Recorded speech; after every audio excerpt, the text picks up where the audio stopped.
Hello students, मैं PS Kushwaha एक बार फिर से आपका चैनल पे स्वागत करता हूं।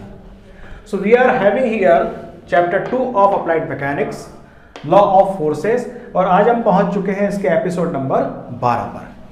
एपिसोड नंबर 12 में आज हम दो सवाल करेंगे। So this will be the question number 1 and this is the question number 2 of this episode number 12। And in this question we shall have, तो पहला सवाल ये है कि एक ये डोरी है, 150 सेंटीमीटर लंबी डोरी है। उस डोरी की हेल्प से हमने एक 100 न्यूटन का एक वेट लटका के रखा हुआ है। अब हम इस वेट को धीरे धीरे उठा रहे हैं और हम इतना उठा रहे हैं कि इस वेट को उठाते उठाते लोएस्ट पॉइंट से ये वेट 30 सेंटीमीटर ऊपर उठ चुका है। This load has lifted bye 30 centimetre from the lowest point, और इतना हमने फोर्स लगा के इसको उठाया है। सो P वो फोर्स है जिसकी लगा के, जिसको हम ऐसे करके खींच रहे हैं, और खींचते खींचते, अदरवाइज तो ये यहां पे रहता क्योंकि 150 सेंटीमीटर यहां पूरा है, लेकिन पहले था यहां पर, हमने फोर्स लगा खींचा और खींचते खींचते इतना आ गए कि वो नीचे से 30 सेंटीमीटर ऊपर उठ चुका है। अब वो पूछ रहा है कि मिनिमम फोर्स बताइए, ये फोर्स की वैल्यू मिनिमम हो, वो फोर्स बताइए कि जब मिनिमम फोर्स पे हम इसको 30 सेंटीमीटर उठा पाए। सो द क्वेश्चन इज कि under these circumstances what is the minimum amount of effort P, कि हम इसको खींचे यहां से 30 सेंटीमीटर ऊपर भी आ जाए, लेकिन फोर्स की वैल्यू मिनिमम हो। अब समझिए कि मिनिमम फोर्स का मतलब क्या है। यहां पर ये बच्चे गलती करते हैं और ये बात तो थोड़ा सा समझने में दिक्कत आती है कि फोर्स मिनिमम कब होगा सर।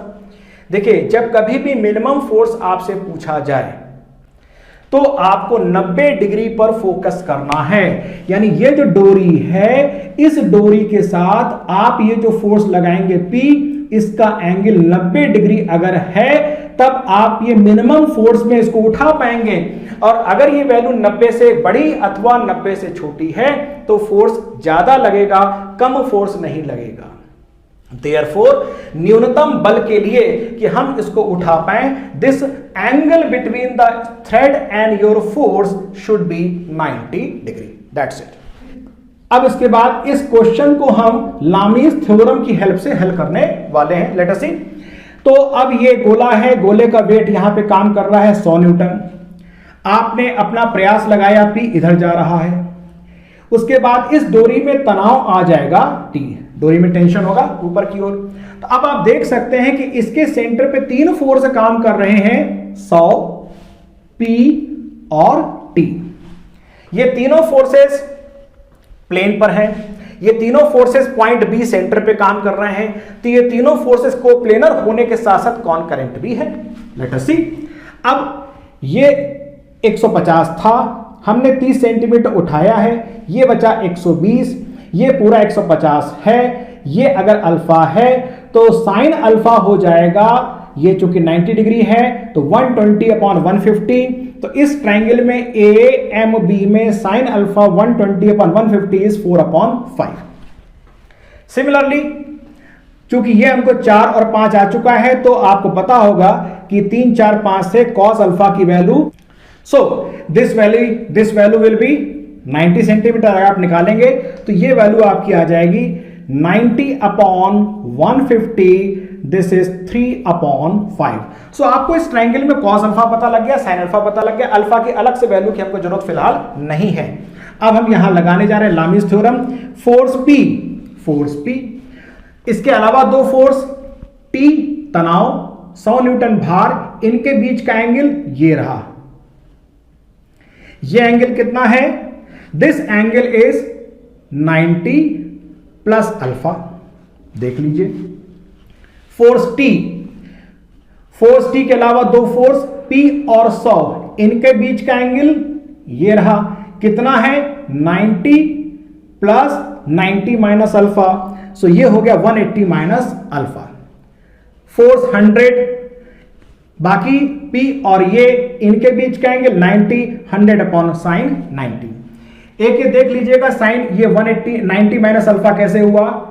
ये अल्फा है, ये 90 है, ये पूरी स्ट्रेट लाइन है, तो अल्फा प्लस 90, इस पूरे को 180 से माइनस कर देंगे तो 90 माइनस अल्फा आ जाएगा, उससे आ गया। बस बहुत सिंपल हो गया।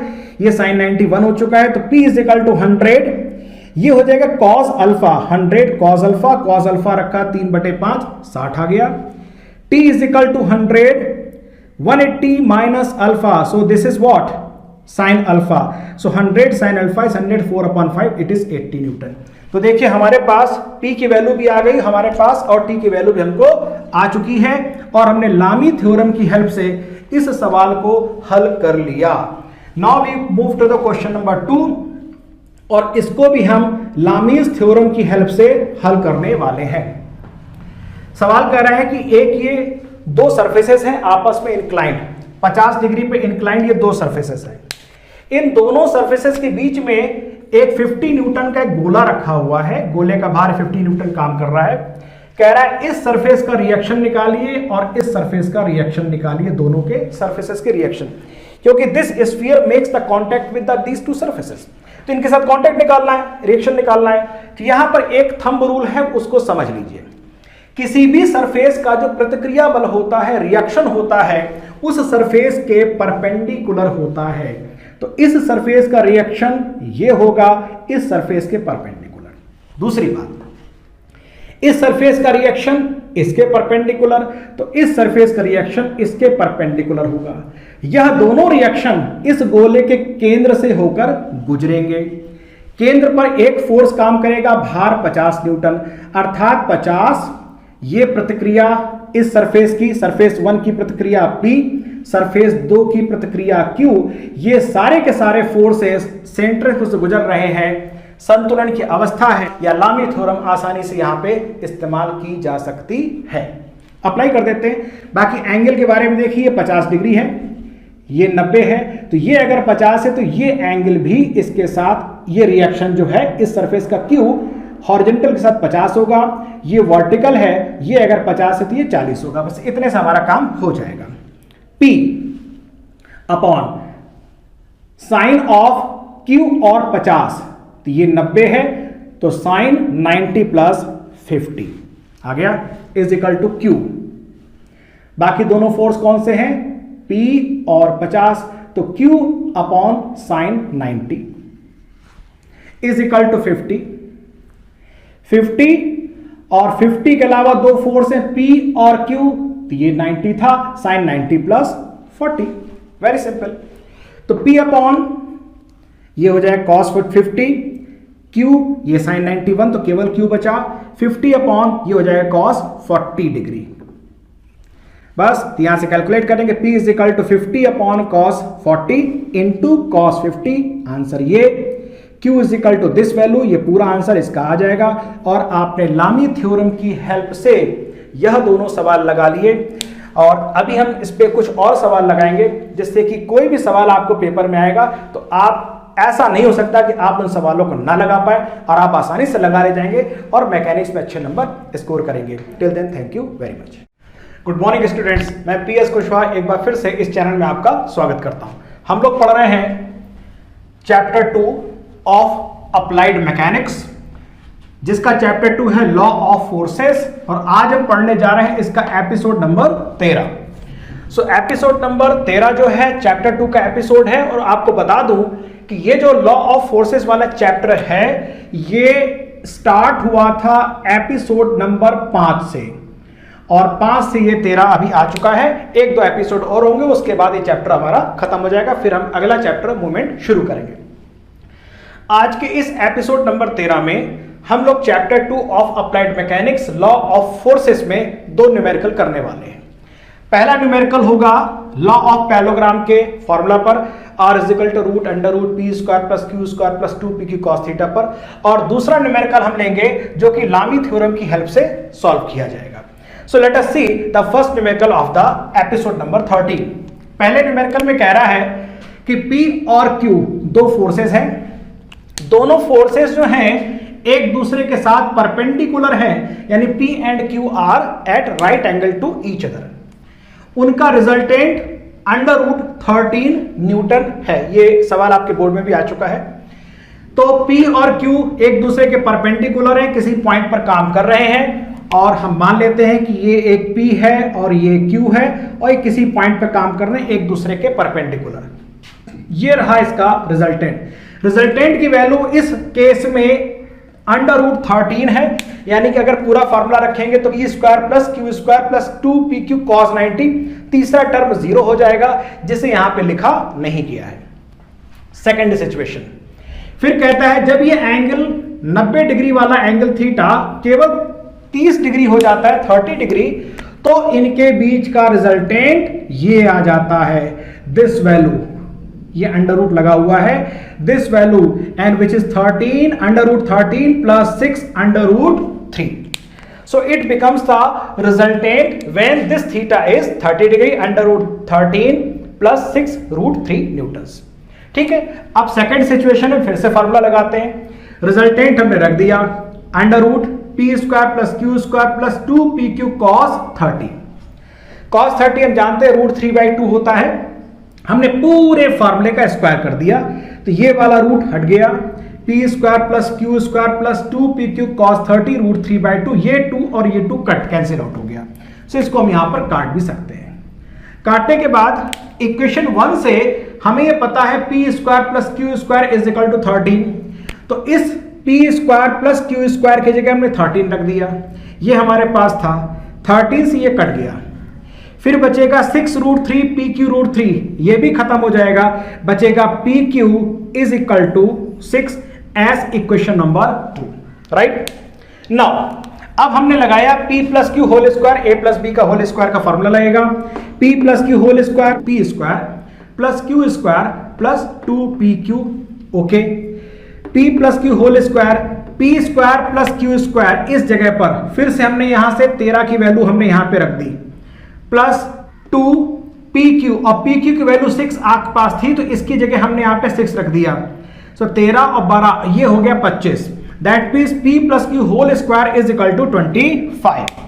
यहां से हमको मिलेगा P + Q = 5, यहां से हमको मिला है P × Q = 6, यहां मिला है P + Q = 5। इन दोनों इक्वेशन को हम सॉल्व कर लेंगे और P की वैल्यू 3 न्यूटन आ जाएगी और Q की वैल्यू 2 न्यूटन आ जाएगी, और ये दोनों ही वैल्यू हमारे इन दोनों इक्वेशन को, सारी इक्वेशन को सेटिस्फाई करती है। So this is the basic formula है ये मैथमेटिकल अप्रोच का, but this uses the law of parallelogram expression, right. Okay, इस तरह के बहुत सारे सवाल आपको बुक में दिए गए हैं, जितना आप प्रैक्टिस कर लेंगे उतना बेहतर रहेगा, और मैं कहने से कोई सवाल आपको परेशान नहीं कर सकता, मैं आपको चैलेंज देता हूं। अब आप लामी थ्योरम पर बेस्ड एक सवाल देखते हैं। एक ये सीलिंग है, एक ये वर्टिकल वॉल है, तो सीलिंग और वर्टिकल वॉल के बीच में 90 डिग्री का एंगल है, यहां से एक रस्सी बंधी हुई है, एक रस्सी यहां से बंधी हुई है, ये दोनों ही रस्सियां मिलकर 10 न्यूटन के एक लोड को संभाल के रखे हुए हैं। सो ये 10 न्यूटन का जो लोड है ये नीचे की ओर काम करेगा, इन दोनों रस्सियों में तनाव आ जाएंगे T1 और T2। तो आपसे कह रहा है रस्सियों के जो तनाव के मान है T1 और T2 ये निकाल लीजिए, बहुत आसानी से हो जाएगा। गिवन क्या क्या है, ये वाली रस्सी वर्टिकल के साथ 45 डिग्री पर कोण बनाती है, ये वाली रस्सी हॉरिजॉन्टल के साथ 60 डिग्री का कोण बनाती है।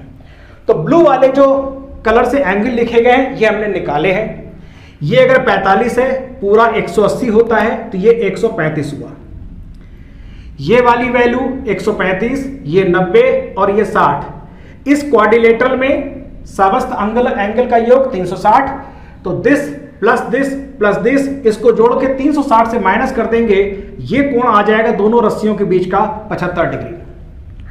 उसके बाद इस समकोण त्रिभुज में ये 90 है, यहां से हमने परपेंडिकुलर डाला है ब्लू कलर की डॉटेड लाइन से, ये 45 है, इसलिए ये वाला एंगल भी 45 डिग्री हो जाएगा। ओके, ये हॉरिजॉन्टल लाइन है, ये डॉटेड लाइन हमने हॉरिजॉन्टल ड्रॉ करी, ये हॉरिजॉन्टल, ये इसको एक रेखा काट रही है, इसलिए ये वाला कोण इस कोण के बराबर होगा, एकांतर कोण ये भी हो जाएगा 60 डिग्री।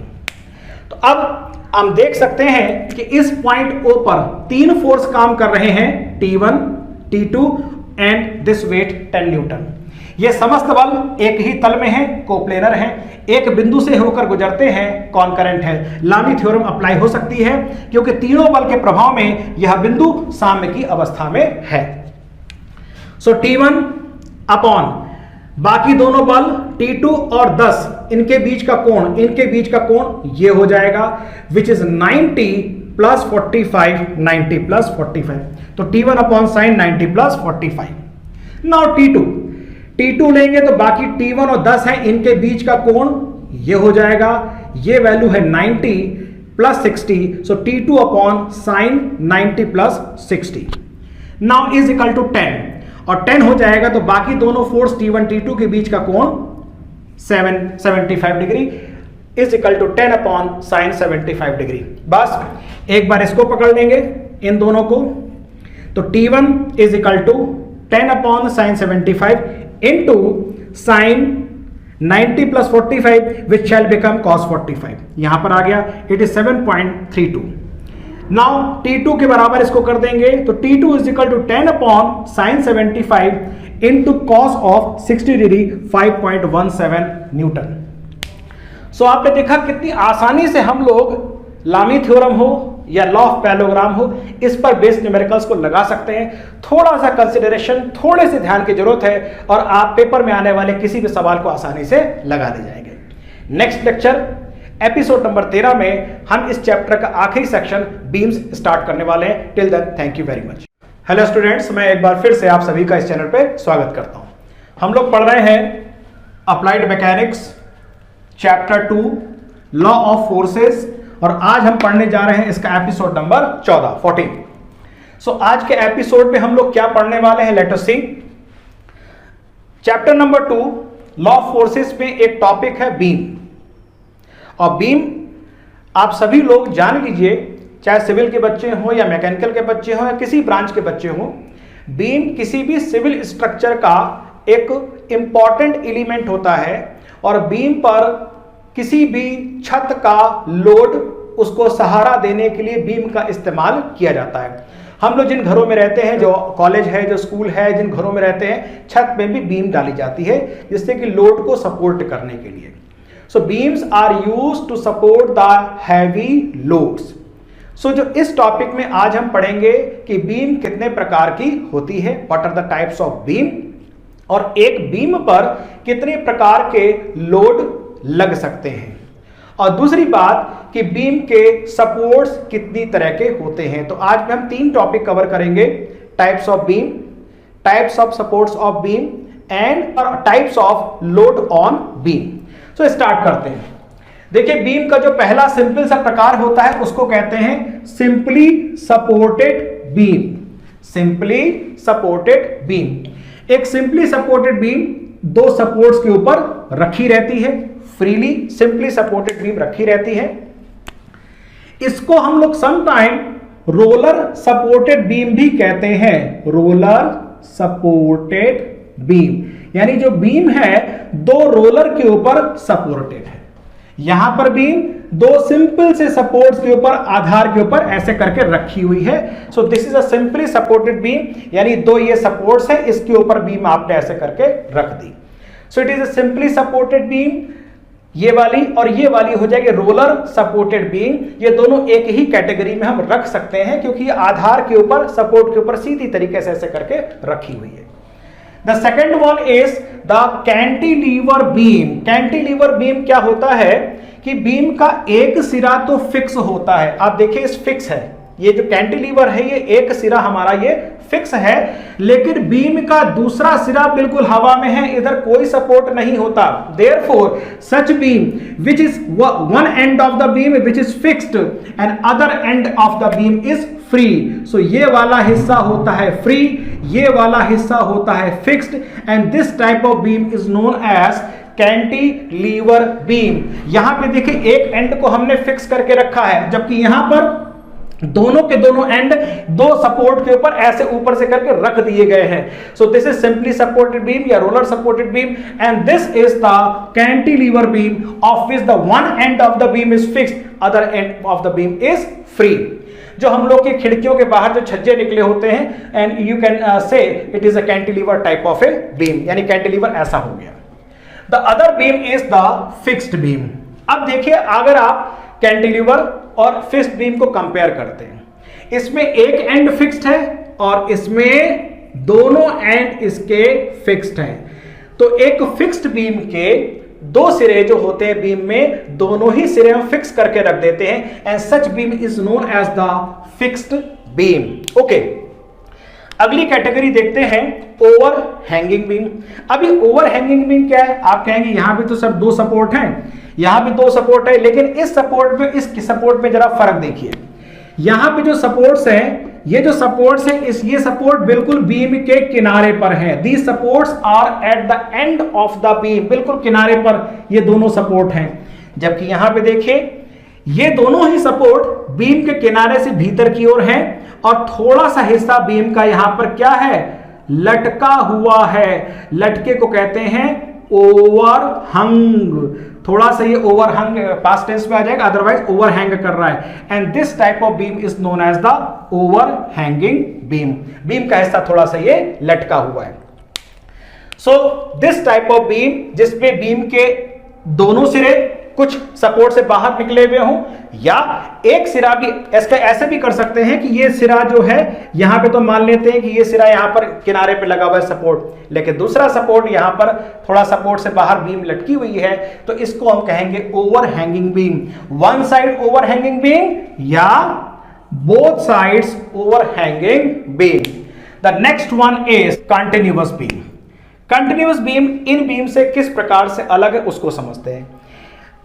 अधिकतर आपने देखा कि जो सिंपली सपोर्टेड बीम है, बीम में दो सपोर्ट है, रोलर के हो या सिंपल सपोर्ट हो, या कैंटिलीवर है तो एक सपोर्ट है फिक्स टाइप का। फिक्स बीम है, दो सपोर्ट है, दोनों फिक्स्ड है। ओवर हैंगिंग बीम है, दो सपोर्ट है, बीम हालांकि किनारे थोड़ा सा निकल जाती है, लटकी रहती है।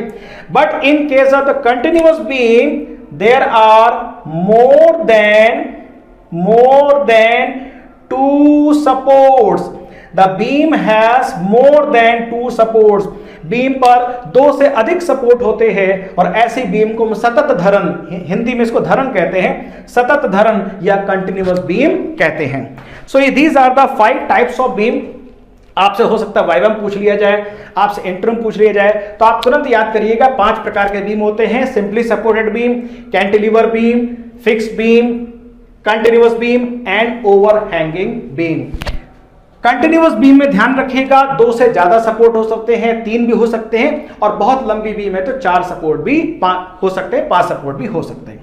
जहां तक हम सपोर्ट की बात कर रहे थे, what are the types of support, तो अब आपको बताने की जरूरत नहीं है। सपोर्ट कितनी तरह के? Simple support, fix support. Fix support दोनों इसमें फिक्स मानेंगे, इसमें फिक्स मानेंगे। हाँ, फिक्स एक तरफ है तो ये कैंटिलीवर बीम कहलाएगी, फिक्स दोनों तरफ है तो ये फिक्स्ड बीम कहलाएगी। सपोर्ट्स में एक बात यहां पर अब ध्यान रखने वाली है, सपोर्ट में कभी कभी यहां पे इस प्रकार से एक छोटा सा सर्किल बनेगा या डॉट लगेगा या इस तरह का एक सपोर्ट यहां पे दिखाया जाता है। This is known as hinge support. Hinge support को हम कह सकते हैं कब्जे वाला सपोर्ट होता है, और ये यहां पे रोलर वाला सपोर्ट हो गया। तो इसका फर्क क्या है? देखिए, रोलर सपोर्ट जो होता है, बीम पर अगर किसी प्रकार का एक्सियल मूवमेंट हो रहा है तो रोलर सपोर्ट पर बीम एक्सियल मूवमेंट ले सकती है। Beam can take axial movement, इस तरह का मूवमेंट यहां पर ये ले सकती है रोलर के पास। लेकिन अगर यहां पर कब्जा है, यहां पर हिंज टाइप का सपोर्ट है, तो बीम इस जगह पर एक्सियल मूवमेंट, अक्षीय डिस्प्लेसमेंट नहीं ले सकती, बल्कि अगर कभी कोई परिस्थिति बनेगी तो बीम यहां पर इस प्रकार का रोटेशनल डिस्प्लेसमेंट ले सकती है इस कब्जे के चारों ओर। So this hinge support does not allow the beam to take the axial displacement. Beam का जो कब्जे वाला सपोर्ट होता है वो उसको अक्षीय विस्थापन लेने नहीं देता है। अक्षीय विस्थापन केवल रोलर के पास हो सकता है, लेकिन अगर एक सपोर्ट कब्जे वाला हो गया तो ये इस तरीके से यहां पे रोटेशनल तो ले सकता है। अगर थर्मल इलॉन्गेशन हो, मान लीजिए गर्मी पड़ रही है, टेम्परेचर बढ़ रहा है, तो जो भी इसका इलॉन्गेशन होगा इस तरफ हो जाएगा, लेकिन यहां पे किसी प्रकार का एक्सियल डिस्प्लेसमेंट बीम का पॉसिबल नहीं है। अब हम देखते हैं what are the types of the load. तो आपने पढ़ लिया, टाइप्स ऑफ बीम पढ़ लिया, टाइप्स ऑफ सपोर्ट पढ़ लिया। तो टाइप्स ऑफ सपोर्ट में रोलर सपोर्ट हो गए, हिंज वाला सपोर्ट हो गया। रोलर सपोर्ट के बारे में एक बात नोटिस कर लीजिए, क्योंकि अगले चैप्टर में इसका इस्तेमाल आने वाला है। जब भी बीम का लोड नीचे की ओर काम करेगा इन सपोर्ट्स पर रिएक्शन पैदा होगा और रिएक्शन ऊपर की दिशा में लगेगा। तो रोलर सपोर्ट का एक नेचर होता है कि इसका जो रिएक्शन फोर्स होता है वो सदैव ऊपर की ओर होता है। This reaction force is always in the upward direction.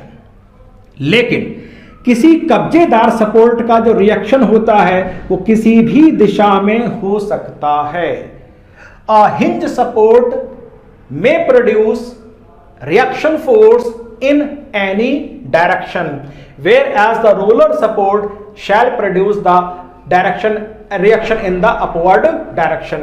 लेकिन हिंज सपोर्ट पर जो फोर्स का डायरेक्शन हो सकता है वो किसी भी डायरेक्शन में, रिएक्शन का जो डायरेक्शन हो सकता है वो किसी भी डायरेक्शन में हो सकता है। और अगले एपिसोड में हम जब किसी न्यूमेरिकल को हम लगाएंगे तो उस न्यूमेरिकल में देखेंगे कि यहाँ पे जो सपोर्ट है अलग अलग डायरेक्शन में हो सकता है और ऐसा पॉसिबल। अब हम बात करते हैं what are the types of load on the beam. So types of load on the beam की जहां तक बात है, देखिए टाइप्स ऑफ सपोर्ट जो लोड है, टाइप्स ऑफ लोड, तीन तरह के लोड होते हैं। पॉइंट लोड, पॉइंट को हिंदी में बोलते हैं बिंदु भार, ये एक ही जगह पे लोड लगता हुआ है। So this is type of, this is a point load. ये संकेंद्रित भार होता है, सारा का सारा भार एक जगह पर लगता है, इसको बिंदु भार या पॉइंट लोड कहते हैं। सो ये पॉइंट लोड इस तरीके से दिखाया जाता है कि ये सारा का सारा लोड एक जगह पे लग रहा है। W1 किलो न्यूटन या न्यूटन, W2 किलो न्यूटन या न्यूटन। तो जो इस तरह के जो लोड दिखाए जाते हैं बीम पे लगने वाले, इनको हम संकेंद्रित भार, बिंदु भार या पॉइंट लोड या कंसंट्रेटेड लोड कहते हैं। अब दूसरे लोड होते हैं, ये वाले लोड इस तरह से जो दिखाए जाते हैं, ये इनको यूनिफॉर्मली डिस्ट्रीब्यूटेड लोड। क्या नाम है इसका? Uniformly distributed load. सम वितरित भार, समान रूप से वितरित भार, uniformly distributed load. Uniformly distributed load beam पे इस तरीके से दिखाया जाता है जैसा यहां बनाया गया है, और कभी कभी ऐसा भी दिखाया जाता है uniformly distributed load. Uniformly distributed load kilo Newton पर मीटर में दिया जाता है। This uniformly distributed load given in terms of kilo Newton पर मीटर, अर्थात पूरी इतनी लंबाई में प्रति एकांक मीटर पर समान रूप से W1 किलो न्यूटन लग रहा है। मान लीजिए ये 8 मीटर लंबा, यहां से यहां तक की बीम की लंबाई 8 मीटर है और इसकी वैल्यू 2 किलो न्यूटन पर मीटर है, तो ये पूरा लोड हो जाएगा 8 दूनी 16 किलो न्यूटन का सारा लोड हो जाएगा और 16 किलो न्यूटन का सारा लोड इसके सेंटर पर काम करेगा। सो दिस इज यूडीएल। जो छत पड़ती है, छत का पूरा भार बीम पर समान रूप से रहता है, तो it is a case of the UDL. एक होता है यूवीएल, यूनिफॉर्मली वेरिंग लोड, समान रूप से परिवर्तित होने वाला भार, यूनिफॉर्मली वेरिंग लोड। अब यूनिफॉर्मली वेरिंग लोड देखिए, एक त्रिभुज बना रहा है, यहां पर लोड की वैल्यू कितनी है? बोले साहब यहां पे लोड की वैल्यू 0 है। यहां पे लोड की वैल्यू कितनी है? बोले साहब यहां पे बढ़ते बढ़ते यूनिफॉर्मली एक समान रूप से बढ़ते बढ़ते लोड की वैल्यू W किलो न्यूटन पर मीटर हो गई। That means load is increasing. देखिए लोड का मान बढ़ता जा रहा है, भार का मान बढ़ता जा रहा है बीम पर और एक समान रूप से बढ़ता जा रहा है। And such type of load is known as the uniformly varying load. मैं यहां पे लिख देता हूं uniformly varying load, uniformly varying load. और ये वाला हो जाएगा uniformly distributed load, distributed load. So this is the uniformly distributed load and this is the uniformly varying load and this is the purely point load. तो beam पर जितने भी सवाल आपको मिलने वाले हैं, बीम पर इन्हीं 3 प्रकार के लोड बीम पर लगाए जाते हैं। और नेक्स्ट लेक्चर पर हम बीम के रिएक्शंस का कैलकुलेशन करना सीखेंगे।